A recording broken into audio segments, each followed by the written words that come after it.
ഇത് അങ്ങോട്ടും ഇങ്ങോട്ടും കോ എക്സിസ്റ്റ് ചെയ്യണമെങ്കിൽ രണ്ടും അതിൻ്റെതായ ഗവേണൻസ് സിസ്റ്റം, രണ്ടിൻ്റെയും ഫാമിലി ഗവേണൻസും ബിസിനസ് ഗവേണൻസ് സിസ്റ്റംസും നന്നായി നടത്തിക്കൊണ്ട് പോയാൽ മാത്രമാണ് ഇത് നിലനിന്ന് പോവുള്ളൂ. അതാണ് അതിന് കാരണം.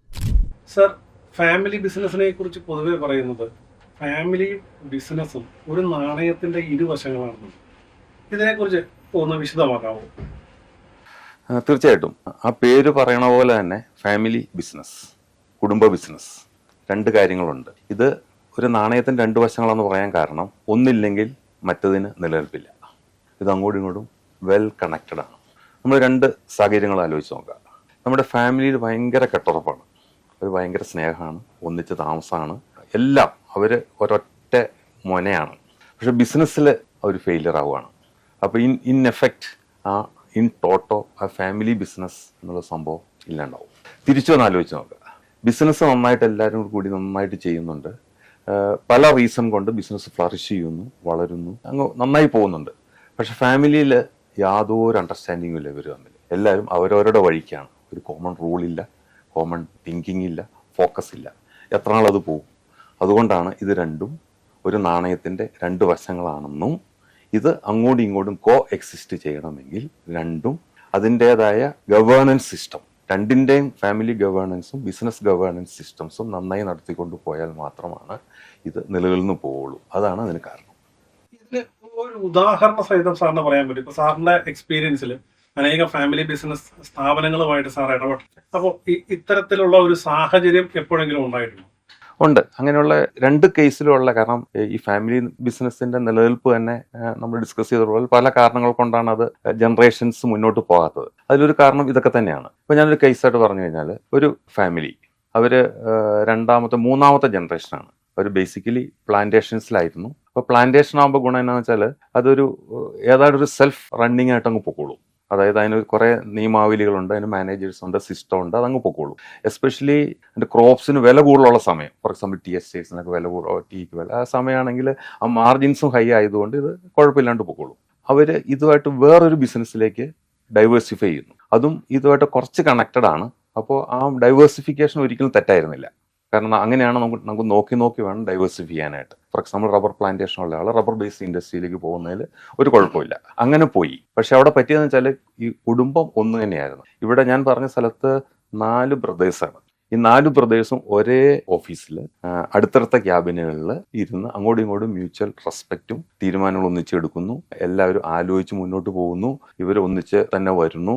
ഇവരെ കല്യാണങ്ങൾ കഴിഞ്ഞപ്പോൾ ഇവർ ഒന്നിച്ച് തന്നെയൊക്കെ വളരെ ലോഹിയായിട്ട് പോകുന്നു. പക്ഷെ പറ്റിയത് ആ ബിസിനസ് ഗവേണൻസ്, ബിസിനസിന്റെ നടത്തിപ്പിൽ ഒത്തിരി അപാകതകൾ പറ്റി. കാരണം അവർ ഈ ബിസിനസ് എങ്ങനെ ചെയ്തതെന്ന് വെച്ചാൽ ആ എസ്റ്റേറ്റ് ഉണ്ടായിരുന്നപ്പോൾ കാലത്തെ ഒരു ഗ്ലോറി അല്ലെങ്കിൽ ഒരു കുഷനിങ് ഉണ്ടായിരുന്നു. അതേ മോഡലിൽ ഇവിടെ ചെയ്യാൻ പോയി. മറ്റിടത്ത് കുറച്ചുകൂടി ഒരു മോണോപോളി ടൈപ്പാണ്. ഇതെന്ന് വെച്ചാൽ കോമ്പറ്റീറ്റീവ് ബിസിനസ്സാണ്. അപ്പോൾ അതാലോചിക്കാണ്ട് ഇവർ അതേ മോഡലിൽ അതേ ലെവലിൽ അവരുടെ ലൈഫ് സ്റ്റൈലും സെറ്റപ്പും ഓഫീസും എല്ലാം ചെയ്തു. അതിൻ്റെ കോസ്റ്റുകൾ ഹൈ ആയിരുന്നു, അവരുടെ അഡ്മിനിസ്ട്രേറ്റീവ് കോസ്റ്റ് ഹൈ ആയിരുന്നു, ഡയറക്ടേഴ്സിൻ്റെ കോസ്റ്റ് ഹൈ ആയിരുന്നു. ഇതൊന്നും പ്രത്യേകിച്ച് ഒന്നും ശ്രദ്ധിച്ചില്ല. ഈ മറ്റേ ഒരു ഗ്ലോറി ഉള്ളതുകൊണ്ട് ബിസിനസ് ഇങ്ങനെ നടന്നു പോയിക്കൊണ്ടേയിരുന്നു. അവസാനം ഈ ക്യാഷ് അതായത് ഇതിന്റെ ലാഭങ്ങൾ കുറയുകയും എക്സ്പെൻസ് കൂടുകയും ചെയ്തു കഴിഞ്ഞാൽ നാച്ചുറലി ഒരു ഗ്യാപ്പ് വന്നു. അപ്പോൾ ഇവരെന്താ ചെയ്യണമെന്ന് വെച്ചാൽ, ഈ ഒരു റെപ്യൂട്ടഡ് ഫാമിലി ആയതുകൊണ്ട് ഈ ക്രെഡിറ്റേഴ്സ് അവരിഷ്ടം പോലെ കടം കൊടുത്തോണ്ടിരുന്നു. അവസാനം ക്രെഡിറ്റ് പൈസയിലായി ഇവരുടെ ഓടിക്കൽ. ഇതും അവരത്ര കാര്യമായിട്ട് എടുക്കുന്നില്ല, ബിക്കോസ് ഇത് ഓടിക്കൊണ്ടേയിരിക്കുന്നു. ഒരു സ്റ്റേജ് കഴിഞ്ഞ് ഫാമിലി വീണ്ടും വലുതായി. അങ്ങനെ വലുതായി ബിസിനസ് അത്രയൊന്നും വളർന്നിട്ടുമില്ല. ഈ ലെവലിൽ എത്തിക്കഴിഞ്ഞപ്പോഴാണ് ഇവർ ആലോചിക്കുമ്പോഴാണ് ഇവരുടെ മാർക്കറ്റ് ഷെയർ കുറഞ്ഞു വരുന്നു, പ്രോഫിറ്റ് കുറഞ്ഞു വരുന്നു, ബാങ്ക് ബോറോയിങ്സ് കൂടി വരുന്നു, ക്രെഡിറ്റേഴ്സ് സപ്ലൈ നിർത്താൻ തുടങ്ങുന്നു. അപ്പോഴാണ് ഇവർ കാര്യമായിട്ടൊന്ന് ആലോചിക്കുന്നത്, ഇത് നമ്മൾ ശ്രദ്ധിക്കേണ്ട അല്ലായിരുന്നല്ലോ എന്ന്. അപ്പോൾ വേറൊരു പ്രശ്നം ഉണ്ടായെന്ന് വെച്ചാൽ, എസ്റ്റേറ്റിൽ അന്ന് ഉണ്ടായിരുന്ന ഒരു കുഷനിങ് ഇല്ലാണ്ടായി. ഇതൊക്കെ ഗ്ലോബൽ സിനോറിയോ അല്ലേ, സ്റ്റേറ്റൊക്കെ നമ്മൾ തന്നെ ചെയ്യണ കാര്യമല്ലോ. അപ്പോഴത്തേക്ക് അവിടുത്തെ ഇത് കുറഞ്ഞു, അവിടുത്തെ മാർജിൻസ് കുറഞ്ഞു. അപ്പോൾ അതും കുറഞ്ഞു, ഇതും കുറഞ്ഞു. അൾട്ടിമേറ്റ്ലി അവർ ശരിക്കും ഇപ്പോഴും ആ കുടുംബം ഒന്നിച്ചാണ് പോകുന്നത്. ബട്ട് അവർ എങ്ങും എത്തിയിട്ടില്ല. They are in deep trouble. Actually നോക്കുകഴിഞ്ഞാൽ പലർക്കും ഇത് അറിയാവുന്ന കേസുകളൊക്കെ തന്നെയാണ്. ഇതാണ് ഒരു ഫാമിലി ഒന്നാണെങ്കിലും ബിസിനസ്സിൽ ചേർന്ന് നിന്നതിലുള്ള കുഴപ്പം. ഇതിൽ ശരിക്കും ഇവരെന്തെല്ലാമായിരുന്നു ആ പോയിന്റിൽ ശ്രദ്ധിക്കേണ്ടിയിരുന്നത്? നമ്മൾ ഏത് ബിസിനസ്സിൽ ഇടപെടുന്നോ ആ ബിസിനസ്സിന്റെ കാര്യങ്ങൾ നമ്മൾ കറക്റ്റായിട്ട് മനസ്സിലാക്കണം. ആ ബിസിനസ്സിൻ്റെ സാങ്ക്ടിറ്റി, ആ ബിസിനസ്സിൻ്റെ പൊസിഷൻ, കോമ്പറ്റീറ്റീവ്നെസ്, അതിൻ്റെ ഫ്യൂച്ചർ, അതിൻ്റെ വിഷൻ, ബേസിക്കലി ഒരു പ്രൂഡൻ ബിസിനസ് ഹൗസ് എന്ത് ചെയ്യണോ അതെല്ലാം ശ്രദ്ധിച്ചിരിക്കണം. നമ്മൾ മറ്റേടത്തുള്ള ഒരു ഗ്ലോറി അല്ലെങ്കിൽ മറ്റേതിൻ്റെ ഒരു പകർപ്പ് കൊണ്ട് നമ്മളിവിടെ നടക്കണമെന്നില്ല. അവിടെയാണ് പറ്റിയത് സത്യം പറഞ്ഞാൽ. പിന്നെ ഈ ഫാമിലി ഇങ്ങനെ ഒന്നിച്ച് നിന്നൊക്കെ പോകുമ്പോൾ പുറമേ നിന്ന് ആരെങ്കിലും പറഞ്ഞാൽ ഇവർ അക്സെപ്റ്റ് ചെയ്യണമെന്നില്ല. കാരണം ഇവർ അങ്ങോട്ടും ഇങ്ങോട്ടും ചേട്ടൻ പറഞ്ഞ അക്സെപ്റ്റ് ചെയ്യുക, അനിയൻ പറഞ്ഞ അക്സെപ്റ്റ്, അങ്ങനെ ചെയ്തു പോയിട്ട് ഒരു പ്രൊഫഷണൽ ഹെൽപ്പ് ആരെങ്കിലും പറഞ്ഞാൽ കേൾക്കണമെന്നില്ല. ഫോർ എക്സാമ്പിൾ ഈ കേസിലൊക്കെ ഓഡിറ്റേഴ്സ് ഒക്കെ അഡ്വൈസ് ചെയ്ത് കാണും. അതായത് ഇങ്ങനെ ക്രെഡിറ്റേഴ്സ് ഇങ്ങനെ കൂടി പോകുന്നു, നമ്മുടെ റേഷ്യോസ് കുറഞ്ഞു പോകുന്നു, പ്രോഫിറ്റബിലിറ്റി കുറയുന്നു, ഇതൊക്കെ അഡ്വൈസ് ചെയ്താണ്. പക്ഷെ അത് കേൾക്കാനോ കറക്റ്റ് ചെയ്യാനുള്ള മനസ്സ് കാണണമെന്നില്ല. പല കേസിലും അങ്ങനെയാണ് പറ്റുന്നത്. അപ്പൊ ബിസിനസ് നടത്തേണ്ടതായ രീതിയിൽ പ്രൊഫഷണലൈസ് ചെയ്ത് നടത്താൻ ശ്രമിക്കാത്തത് കൊണ്ടാണ് അതിന് ചോദിച്ച ക്വസ്റ്റ്യൻ ആൻസർ ഇങ്ങനെ എത്തുന്നത്. സാർ, അപ്പൊ തിരിച്ചൊരു കാര്യം ചോദിച്ചോട്ടെ.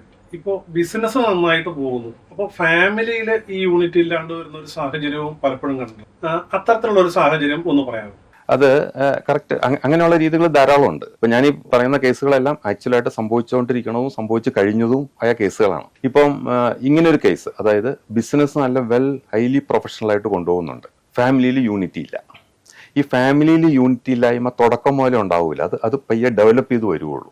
ഈ കേസിൽ സംഭവിച്ചതെന്നു വെച്ചാൽ ബിസിനസ് വാസ് ഹൈലി പ്രൊഫഷണൽ. കേരളത്തെ സംബന്ധിച്ചിടത്തോളം ഒരു പ്രൗഡ് ബ്രാൻഡായിരുന്നു. അത് വെറുതെ ബ്രാൻഡിങ് കൊണ്ടുണ്ടായ ബ്രാൻഡല്ല, actually they are doing well. നല്ല ബേസിക് ഫൗണ്ടേഷൻ ഉണ്ടായിരുന്നു, നല്ല പ്രൊഫഷണൽ സെറ്റപ്പ് ഉണ്ടായിരുന്നു, നല്ല ഫിനാൻഷ്യൽ മാനേജ്മെന്റ് ഉണ്ടായിരുന്നു, ഗ്രോത്ത് ഉണ്ടായിരുന്നു, ഇന്ത്യയിലും പുറത്തും ഇവരുടെ പ്രോഡക്റ്റ് പെനട്രേറ്റ് ചെയ്ത് പോയിക്കൊണ്ടിരുന്നു. ഇങ്ങനെ നടന്നുകൊണ്ടിരുന്ന സംഭവമാണ്. പക്ഷെ ഫാമിലിയിൽ എന്താ പറ്റിയെന്ന് വെച്ചാൽ ഫാമിലിയിൽ കറക്റ്റ് ഒരു ക്ലാരിറ്റി ഇല്ലാണ്ടായിരുന്നു സംഗതികളുടെ പോക്ക്. എല്ലാവരോടും കൂടി എല്ലാം ചെയ്യുക എന്നുള്ളതായിരുന്നു. പക്ഷെ സ്റ്റിൽ കുറെ പ്രൊഫഷണൽസിലേക്ക് അപ്പോയിന്റ് ചെയ്തു. ഈ പറഞ്ഞ ഫാമിലി മെമ്പേഴ്സും കുറെയൊക്കെ എഡ്യൂക്കേറ്റഡ് ആയിരുന്നു, എക്സ്പോഷർ ഉള്ളവരെ പോയിക്കൊണ്ടിരുന്നു. നോർമൽ കേസിൽ അതൊരിക്കലും പബ്ലിക് ഇഷ്യൂ ഒക്കെ വന്ന് വലിയൊരു ലെവലിൽ എത്തിപ്പോകേണ്ട ഒരു സ്ഥാപനമായിരുന്നു. പക്ഷേ ഈ ഫാമിലിയുടെ കാര്യത്തിലും അവരുടെ ഉത്തരവാദിത്തത്തിന്റെ കാര്യത്തിലും അവരുടെ ഓണർഷിപ്പിന്റെ കാര്യത്തിലും ഒരു ക്ലാരിറ്റി ഇല്ലാത്തതുകൊണ്ട് ആണ് ഈ പ്രശ്നം ഉണ്ടായത്. ഇവിടെ മെയിനായിട്ട് ഉണ്ടായത് എന്താണെന്ന് വെച്ചാൽ ഇവർ ആൺമക്കളും പെൺമക്കളും എല്ലാം കൂടെ കൂടിയുള്ള ഫാമിലി. ഈ ബിസിനസ് വളരണനുസരിച്ചിട്ട് എല്ലാവരും ഇവർ അബ്സോർവ് ചെയ്തുകൊണ്ടിരുന്നു. അതായത് ഈ കസിൻസിനെ എല്ലാം ഇങ്ങനെ അബ്സോർവ് ചെയ്തുകൊണ്ടിരുന്നു. ഈ ബിസിനസ് നന്നായിട്ട് നടന്നു പോകണമുണ്ട്, ഇവർക്കെല്ലാം ഓരോ റോളും ഉണ്ടായിരുന്നു. പക്ഷെ കുറെ കഴിഞ്ഞ് ബിസിനസ് നന്നായിട്ട് പോകുന്നുണ്ട്, പക്ഷെ ഇവരുടെ ഇടയിൽ ചില പ്രശ്നങ്ങളൊക്കെ ഉണ്ടായി. അപ്പോൾ അവർ സാറ്റിസ്ഫൈഡ് അല്ലാണ്ട് വന്നു. ഓരോരോ ഈ സബ് ഫാമിലീസ് അവരവരുടെ ഇൻട്രസ്റ്റ് നോക്കി തുടങ്ങി. അപ്പോൾ അങ്ങോട്ടും ഇങ്ങോട്ടും പ്രശ്നങ്ങൾ ഉണ്ടാക്കി തുടങ്ങി. അവസാനം അത് ലീഗൽ സൈഡിലേക്കൊക്കെ പോയി. അങ്ങനെയാണ് ആ ഒരു രീതി, അതായത് ബിസിനസ് നന്നായിട്ട് നടക്കുകയും ഫാമിലി റിലേഷൻഷിപ്പ് മോശമായും തീരുമ്പോൾ ഉണ്ടാവുന്ന സ്ഥിതികൾ.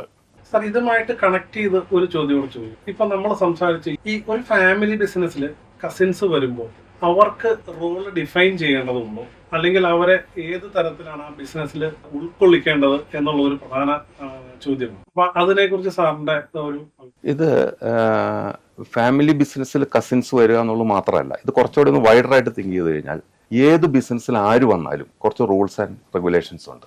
അതായത് ഇതിൻ്റെ അകത്ത് പർപ്പസ്, എന്തിനാണ് ഈ ആള് എംപ്ലോയി വരുന്നത്, ഇപ്പൊ കസിനാണോ അല്ലയോ എന്നുള്ളതല്ല പ്രശ്നം, എന്തിനാണ് വരണത്, അയാളുടെ ഉത്തരവാദിത്തങ്ങൾ എന്തൊക്കെയാണ്, ഈ ഉത്തരവാദിത്തങ്ങൾ നിറവേറ്റാനുള്ള എക്സ്പോഷറും ക്വാളിഫിക്കേഷനും എക്സ്പീരിയൻസും ഇങ്ങേർക്കുണ്ടോ, ഇങ്ങോരോട് ക്ലിയർ ആയിട്ട് പറഞ്ഞിട്ടുണ്ടോ ഇതൊക്കെയാണ് നിങ്ങളുടെ ഉത്തരവാദിത്തങ്ങൾ, ഇതനുസരിച്ചിരിക്കും, ഇതിന്റെ മെഷർമെന്റ് അനുസരിച്ചിരിക്കും നിങ്ങളുടെ ഭാവി ഇവിടെ, ഇത്രയും കാര്യങ്ങൾ പറഞ്ഞിട്ടുണ്ടോ.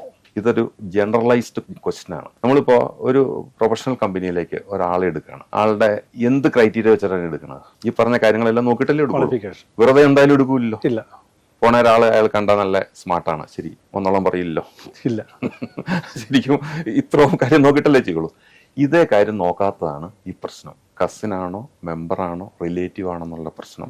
ഇത്രയും കാര്യങ്ങളില്ല എങ്കിൽ ഇത് at A point of time ഒരു ട്രബിളിലേക്ക് എത്തും, റിലേഷൻഷിപ്പ് സ്പോയിൽ ചെയ്യും, ബിസിനസിനെ അഫക്റ്റ് ചെയ്യും. ഇൻ ബിറ്റ്വീൻ എന്തെങ്കിലും എക്സ്റ്റേണൽ ഫാക്ടേഴ്സോടെ വന്നിട്ട് പ്രോബ്ലംസിൽ എത്തിക്കാം. സാർ, ഇതിൽ നിന്നും ഒരു സംരംഭകൻ അല്ലെങ്കിൽ ഒരു ബിസിനസ് ഗ്രൂപ്പ് മനസ്സിലാക്കേണ്ട പാഠം എന്താണെന്ന് പറയാം?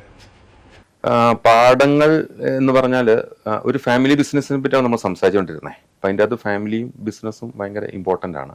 അപ്പം ഞാൻ ആദ്യം പറഞ്ഞു തരുന്നത് മതി, ആദ്യം മുതലേ നമ്മൾ മനസ്സിലാക്കിയിരിക്കണം ഈ രണ്ടും വേണ്ട രീതിയിൽ ഒന്നിച്ച് കൊണ്ടുപോയാൽ മാത്രമേ ഇതിന് മുന്നോട്ട് സ്ഥിതി ഉണ്ടാവുള്ളൂ എന്നുള്ളത്. ഇതിനു വേണ്ടിയിട്ടുള്ള കാര്യങ്ങൾ, അതായത് ഫാമിലിയിൽ വേണ്ട ഗവേണൻസ് സിസ്റ്റംസ്, അതായത് ഈ ഫാമിലിയുടെ എങ്ങനെയാണ് ഉത്തരവ്, ആരൊക്കെ എന്തൊക്കെ റോളുകളാണ് പ്ലേ ചെയ്യുന്നത്, ആരൊക്കെയാണ് അതിൻ്റെ റിമ്യൂണറേഷൻ ചെയ്യുന്നത്, ആരൊക്കെയാണ് ബിസിനസ് നടത്തേണ്ടത്, അങ്ങനെയുള്ള കുറേ കാര്യങ്ങളും പ്ലസ് ഇതിന്റെ കൂട്ടത്തിൽ ഒരു സക്സഷൻ, അതായത് ഇതിന് കഴിഞ്ഞ് കഴിയുമ്പോൾ ആരാണ് അത് ഏറ്റെടുക്കേണ്ടത്, ഇത്രയും കാര്യങ്ങൾ ഫാമിലി ഗവേണൻസിലും ബിസിനസ് ഗവേണൻസിൽ ബിസിനസ് നടത്തേണ്ട രീതിയിൽ, ആര് നടത്തിയാലും ബിസിനസ് നടത്തേണ്ട രീതിയിൽ പ്രൊഫഷണലൈസ് ചെയ്ത് ആ രീതിയിൽ നടത്തിക്കൊണ്ട് പോകാനുള്ള ഒരു ഉത്തരവാദിത്തോടെ കാണിച്ചാൽ മാത്രമേ ഇത് രണ്ടും പാരലായിട്ട് പോകുള്ളൂ, ഒന്നിച്ചു പോകുള്ളൂ. പിന്നെ ശ്രദ്ധിക്കേണ്ട കാര്യം, ഇത് നടക്കുന്നുണ്ട് എന്നുള്ളത് എൻഷുർ ചെയ്യണം. നമ്മൾ ധാരണ ഉണ്ടായിട്ട് മാത്രം പോരാ, അത് എൻഷുർ ചെയ്യണം. അത് എങ്ങനെ എൻഷുർ ചെയ്യുമെന്ന് ചോദിച്ചാൽ, ശരിക്കും പറഞ്ഞാൽ അവനവൻ തന്നെ അതിനൊരു മാർക്ക് ഇട്ടാൽ എത്ര എത്തുമെന്ന് എനിക്കറിയില്ല. അപ്പോൾ തന്നെ എപ്പോഴും ഒരു ഔട്ട്സൈഡ് പ്രൊഫഷണൽസിനോ കൊണ്ടൊക്കെ ഇതിന് എപ്പോഴും ഒരു കണ്ണ് ഇതിൻ്റെ മുകളിൽ വരണം.